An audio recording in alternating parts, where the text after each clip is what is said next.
আমি পরেছিলাম একটা পাতলা নীল ম্যাক্সি। এত পুরনো যে রং হালকা হয়ে গিয়েছিল, যেন পুরনো ছবির মতো আবছা লাগছিল। মাথা নিচু করে যখন চুলে জল দিচ্ছিলাম, হঠাৎ অনুভব করলাম পেছন থেকে কেউ দাঁড়িয়ে আছে চুপচাপ। আমি শান্তভাবে বললাম, ভয় পাস না, আমি কিছু বলবো না।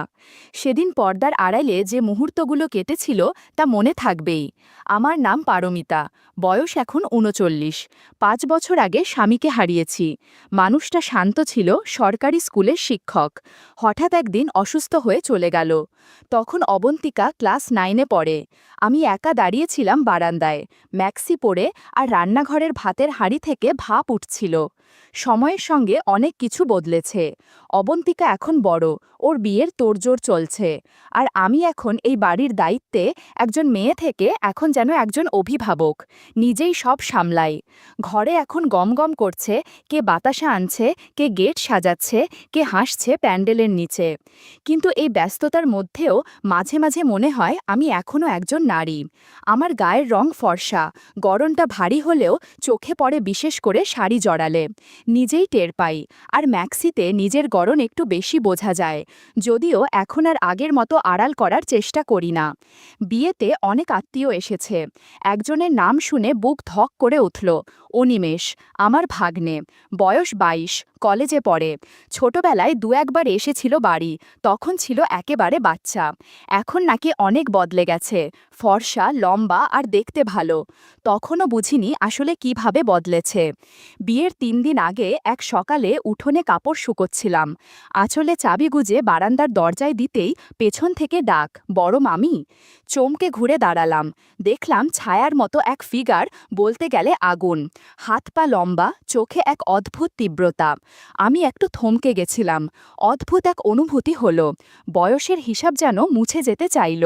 চিনতে পারলেন না মামি? ওর প্রশ্নে আমি হেসে বললাম, তুই অনিমেষ?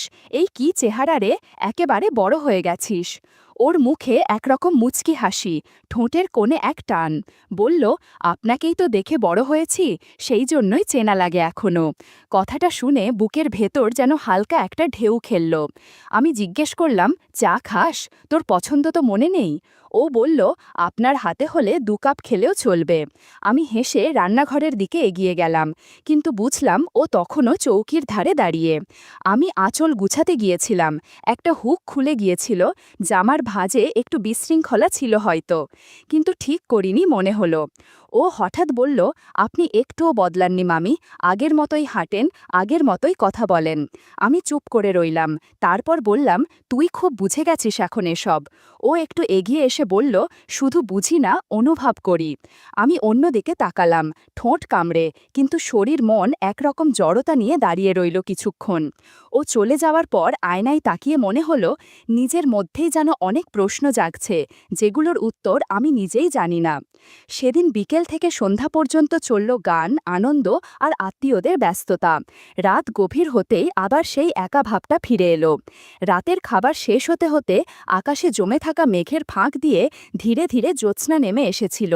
বিয়ে বাড়ির রাতগুলোর এক একটারই আলাদা গন্ধ থাকে, কখনো স্মৃতির, কখনো অপেক্ষার। বাড়ির ছাদে তখন সবাই গোল হয়ে বসে, কেউ মোবাইলে গান চালাচ্ছে, কেউ গল্পে মেতে উঠেছে, পুরনো স্মৃতি তুলে ধরে হাসাহাসি করছে। আমি হালকা একটা নীল ম্যাক্সি পরে ছাদে উঠেছিলাম, চুল খোলা, চোখে কাজল দিইনি। তবু আয়নার বাইরে একটা ক্লান্ত কিন্তু শান্ত সৌন্দর্য যেন নিজেই ভেসে উঠছিল। অনিমেষ একটু দূরে দাঁড়িয়েছিল, শান্ত, চুপচাপ, কিন্তু দৃষ্টি যেন এক জায়গায় আটকে ছিল। আমি টের পাচ্ছিলাম ওর চোখ মাঝে মাঝে আমার দিকে ফিরছে। আমার চলাফেরা, হাতের নড়াচড়া, চুপ করে বসে থাকা সব কিছু যেন আলাদা করে খেয়াল করছিল। অন্যেরা কিছুই বুঝছিল না, কিন্তু আমি ঠিকই বুঝতে পারছিলাম। একসময় আমি এক পাশে গিয়ে ছাদের এক কোণে রাখা চৌকিতে বসে পড়লাম। বাতাস আসছিল ধীরে ধীরে, ম্যাক্সির মধ্যে হালকা ঠান্ডা লাগছিল। জ্যোৎস্নার আলোয় সবকিছু একটু বেশি উজ্জ্বল আর হালকা লাগছিল, যেন কাপড়ের ছায়া ও আলোর মিশ্রণে শরীরের বাইরের আকার নয়, বরং উপস্থিতিটাই চোখে পড়ছিল বেশি। তখন কেউ খেয়াল না করলেও আমি বুঝতে পারলাম, অনিমেষ একটু একটু করে হেঁটে আমার দিকে এগিয়ে আসছে, চুপি চুপি, যেন সামনে কেউ না দেখে। আমি কিছু বলিনি। চারপাশে গল্পগুজবের আওয়াজ ছিল, কিন্তু মনে হচ্ছিল ওর আশা আমার কাছে ঠিকঠাকই ধরা পড়ছে। আমি চেয়ারের হ্যান্ডেলে কনুই রেখে একটু ঝুঁকে বসেছিলাম, এমনভাবে যাতে আরাম লাগে, আর মাথার পেছনে হালকা হাওয়া লাগছে। এমন সময় হঠাৎ একটু জোরে হাওয়া বইল। আমি কাপড় সামলাতে গিয়ে একটু অস্বস্তি টের পেলাম। মনে হলো কেউ হয়তো তাকিয়ে আছে, হয়তো নয়। ঠান্ডা বাতাসে ডা শিরশির করছিল। চোখ তুলে পাশে তাকাতেই দেখি অনিমেষ দাঁড়িয়ে আছে। মুখে কিছু নেই, কিন্তু চোখের দৃষ্টি গম্ভীর, ভাবলেশহীন, যেন কি বোঝাতে চাইছে। আমি তাকিয়েছিলাম কিছু সময়, তারপর নিজেই চোখ নামিয়ে নিলাম। ভিতরে কেমন যেন চাপা কাঁপুনি হচ্ছিল। মাথায় শুধু একটা ভাবনাই ঘুরছিল, ওর চোখে আমি আসলে কেমন। মনটাকে বুঝতে পারছিলাম না, কারণ চারপাশে এত মানুষের মাঝেও নিজেকে একা, দৃশ্যমান এবং লক্ষ্যবস্তু বলে মনে হচ্ছিল। আলো ছায়ার ভেতর দিয়ে আমার আর অনিমেষের নিঃশব্দ দৃষ্টির এই সংযোগ যেন কথার চেয়ে বেশি অর্থ বহন করছিল। সেই রাতটা অনেকের জন্য গল্পের, অনেকের জন্য হইচইয়ের, কিন্তু আমার জন্য ছিল এমন একটা রাত যেখানে জ্যোৎস্না শরীর ছুঁয়ে গেলেও মন ছুঁয়ে গিয়েছিল এক পুরনো রকমের অচেনা অনুভব, যেটার নাম হয়তো আমি জানি না, কিন্তু উৎসটা বুঝি অনিমেষের চোখ। সেই সমস্ত টানাপোড়েন নিয়ে আমি ঘুমিয়ে পড়লাম। সকালে যখন ঘুম ভাঙল, তখন পুরো বাড়ির বাতাসে ছিল এক ভিন্ন ধরনের গন্ধ, গায়ে হলুদের দিনের গন্ধ। হলুদের পেস্ট, চন্দনের ছোঁয়া, রান্নাঘর থেকে আসা তেলে ভাজার গন্ধ, আর মেয়েদের খিলখিল হাসি, সব মিলিয়ে যেন গোটা বাড়ি এক রঙিন উৎসবে মেতে উঠেছে। আমি তখন শাড়ির ভাঁজে চুল বেঁধে উঠোনে চেয়ার পেতে বসেছিলাম। ভাবছিলাম আজকের দিনটা হয়তো একটু শান্তিতে যাবে, কিন্তু অদ্ভুতভাবে মনে হচ্ছিল কিছু একটা অদৃশ্যভাবে চলমান, যেন কোথাও কিছু লুকিয়ে আছে আমার চোখের আড়ালে। এই যে বললাম, ঐশী আমার ছোট যা, বয়স হবে ৩৫, দেখতে আধুনিক, ফ্যাশন সচেতন, চলনে বলনে সবসময় আত্মবিশ্বাসী। ওর স্বামী অলোক সরকারি চাকরিতে, বছরের বেশিরভাগ সময় বাইরে থাকে। আমি জানি ঐশী এই বাড়িতে প্রায় একা সময় কাটায়, আর সেই নিঃসঙ্গতার ভেতর কিছু অনুভূতি গোপনে জন্ম নেয়। আমি আগেই বুঝে গিয়েছিলাম ওর চোখ অনিমেষের দিকে আগ্রহ নিয়ে তাকিয়েছে। আগের দিন ছাদে ও যেমন করে অনিমেষের দিকে হেসে তাকিয়েছিল, আর অনিমেষও যেমন চোখ ফেরাতে পারছিল না, সবকিছুই একটা ইঙ্গিত দিচ্ছিল। সকালে উঠে দেখি ঐশী সবার সঙ্গে নেই, ছাদে যাচ্ছে না, উঠোনেও দেখা নেই, মেয়েদের ভিড় থেকে দূরে। পরে দেখি ও নিজের ঘরের পর্দা টেনে দিয়েছিল, তারপর বারান্দার এক কোণ থেকে অদ্ভুতভাবে ইশারা করল। আমি জানতাম ও অনিমেষকে ডাকছে। হঠাৎ পাশের ঘর থেকে চাপা হাসির শব্দ ভেসে এলো। কিছু স্পষ্ট বোঝা যাচ্ছিল না, তবে গলায় একটা খুনসুটি মিশেছিল। আমি কৌতূহলী হয়ে দেয়ালের কাছে কান পাতলাম। তুই কলেজে কি সব শিখিস? ঐশীর গলায় দুষ্টুমির সুর। কি শিখি না শিখি আপনি দেখে নেন না, অনিমেষের উত্তর। আমি জানতাম এখানে হয়তো কিছুই হচ্ছে না, কিন্তু এই কথোপকথনের মধ্যে এক ধরনের খেলা ছলে টান স্পষ্ট ছিল। ঠিক তখনই ঘরের ভেতর কাপড় নড়ার মতো একটা আওয়াজ পেলাম। এরপর দরজার চৌকাঠে একটা হালকা শব্দ, ঘরটা বন্ধ হয়ে গেল। বাতাসে তখন এক অদ্ভুত নীরবতা। কিছু বলা হয়নি, কিন্তু ঘরের ভেতরে যেন কথার চেয়ে বেশি কিছু বোঝা যাচ্ছিল। আমি মনে মনে ভাবছিলাম, এই বাড়ির কোন ঘরে আলো জ্বলে আর কোন ঘরে নিভে যায় তা বোঝা বড় কঠিন। দুপুরটা ছিল শান্ত, সূর্য ঝলমল করছিল না, কিন্তু বাতাসে ছিল একরকম ভেজা গন্ধ, মাটির, হলুদের, রান্নার, ফুলের। মেয়েরা গায়ে হলুদের ব্যস্ততায় মেতে উঠেছিল। আমি আর ঐশী ঠিক করলাম পুকুরে গিয়ে একটু জল ছুঁয়ে আসি। সেই পুরনো পুকুর, বাঁধানো ঘাট, এক পাশে গাছের ছায়া, অন্য পাশে সূর্যের আলোয় জল ঝিলমিল করছে। আমি পরেছিলাম হালকা একটা পুরনো ম্যাক্সি, পাড়ে বসে সাবান দিয়ে কাপড় কাচ্ছিলাম, হাত জোড়া ফেনায় ভিজেছিল। ঐশী এসেছিল বেশ পরিপাটি হয়ে, পরনে পাতলা শাড়ি, স্লিভলেস ব্লাউজ, মাথায় শ্যাম্পু দিয়ে চুল ধুচ্ছিল। ঘাটের জল ফেনায় মাখামাখি হয়ে গিয়েছিল ওর চুল ধোয়াতে।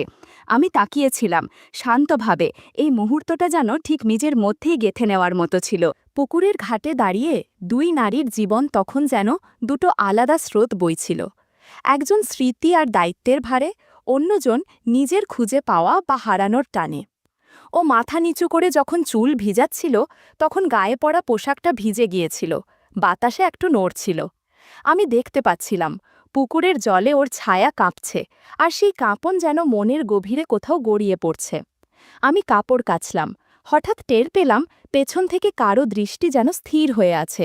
ঘাড় ঘুরিয়ে দেখি অনিমেষ দাঁড়িয়ে, হাতে একটা পুরনো তোয়ালে, চোখে একরকম থমথমে মনোযোগ। আমি বুঝে গেছিলাম ও তাকিয়ে আছে, তবু কাপড় কাচা থামালাম না। নিজের মনে নিজেকে স্বাভাবিক রাখার চেষ্টা করছিলাম। যদিও মনে হচ্ছিল শরীরের ভেতর থেকে একরকম আলোড়ন উঠছে। ওদিকে ঐশী তখন পুকুরে নেমে গেছে, গলা অবধি জলে। চুলটা এক হাতে তুলে বলল, এই অনিমেষ, নামবি না? তোদের শহরে পুকুর-টুকুর নেই নাকি? ওর গলায় ছিল খুনসুটির টান। অনিমেষ একটু এগিয়ে নামতে যাচ্ছিল। আমি শান্ত গলায় বললাম, এই পাশটায় আসিস না, অনেক জোক আছে। ও থেমে গেল, আর আমি টের পেলাম আমার বুকের ভেতরের শব্দ যেন কানে বাজছে। সন্ধ্যা নামার সঙ্গে সঙ্গে পুরো বাড়ি আলোয় ভরে উঠছিল। ঝিকিমিকি বাতি, প্যান্ডেলের নিচে গাঁদা ফুল, হলুদের ঘ্রাণ আর আত্মীয়দের হাসি মিশে এক উৎসবের আবহ তৈরি করেছিল। উঠোনে পাটের আসনে বসে অবন্তিকা, হলুদের শাড়ি পরে একদম যেন ছবির মতো লাগছিল। আমি একটু দূরে দাঁড়িয়ে দেখছিলাম, তবুও মনটা ছিল অন্য কোথাও। খাবারের টেবিলের পাশে দাঁড়ালাম। ঠিক উল্টো দিকে বসেছিল অনিমেষ, চোখে একরকম বোঝা হাসি, যেন কোনো কথা ছাড়াই অনেক কিছু বুঝে যাচ্ছে। পাতে মিষ্টির প্লেট ছিল। আমি হাত বাড়ালাম, ও একই সঙ্গে হাত বাড়াল। আমাদের আঙুল একসাথে ছুঁয়ে গেল। কেউ সরায়নি, কেউ কিছু বলেনি, কিন্তু সেই ছোট্ট স্পর্শে ছিল একরকম চাপা ধাক্কা। আমি হঠাৎ চোখে পড়লাম, ঐশী দূরে দাঁড়িয়ে আছে, ঠোঁটে হাসি, চোখে যেন কৌতূহল।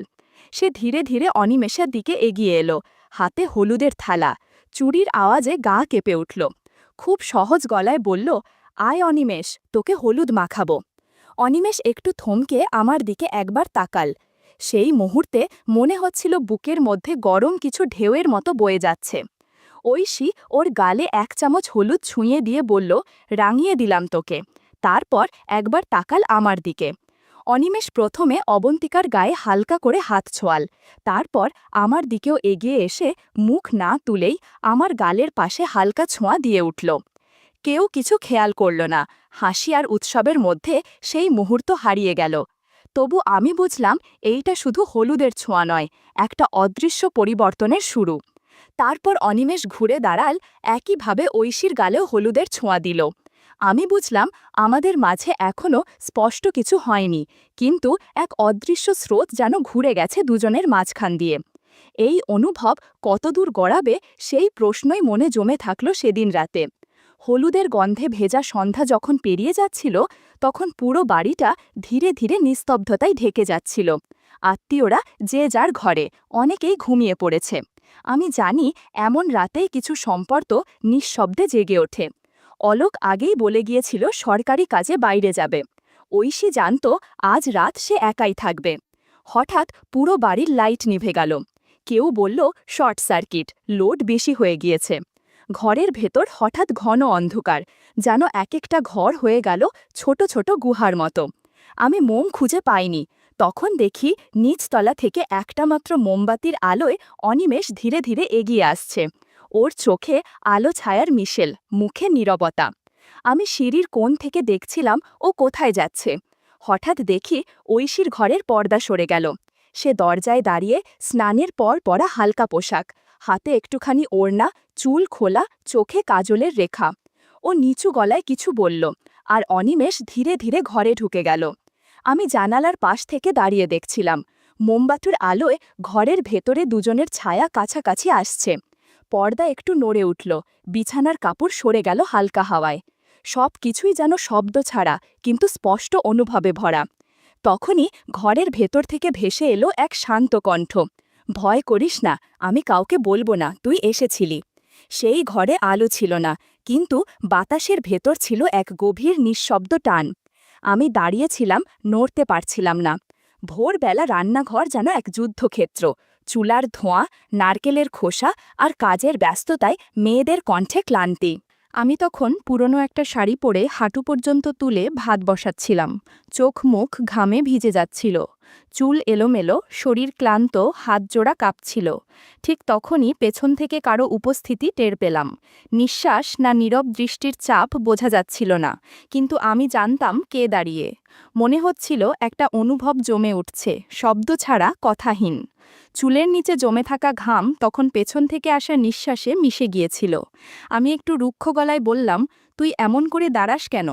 মুখে যতটা সম্ভব কঠোরতা আনার চেষ্টা করলাম, কিন্তু গলার নিচে যে একরকম কাঁপুনি তা লুকানো কঠিন হচ্ছিল।